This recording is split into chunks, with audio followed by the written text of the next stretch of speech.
I'm Laurie Field, a real estate advisor with Engel and Volker's Chicago North Shore. Did you know that spring cleaning started as a way to clean away the winter's mess? Now, this was back when homes were heated by fires and doors were kept shut tight in order to keep the warm air in, so soot and grime would accumulate. Today, with modern heated homes, this kind of cleaning isn't necessary, but there's still benefits to keep up with the tradition and complete these once-a-year tasks. So here are 3 more things to do when spring cleaning the interior of your home. 1. Clean under your furniture, your area rugs, and your appliances. Most people don't move them regularly to remove any hidden dust or debris or things that have fallen below them. 2. After all the time spent indoors throughout the winter, spring is a great time to clean your carpets, your rugs, and your upholstery.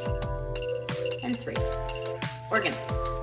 Take the time to organize the areas of your home that tend to get cluttered. If you do this now, it'll help you stay organized moving forward. Please subscribe to my YouTube channel for information on the Chicagoland real estate market and for more helpful tips for homeowners. Thanks for watching.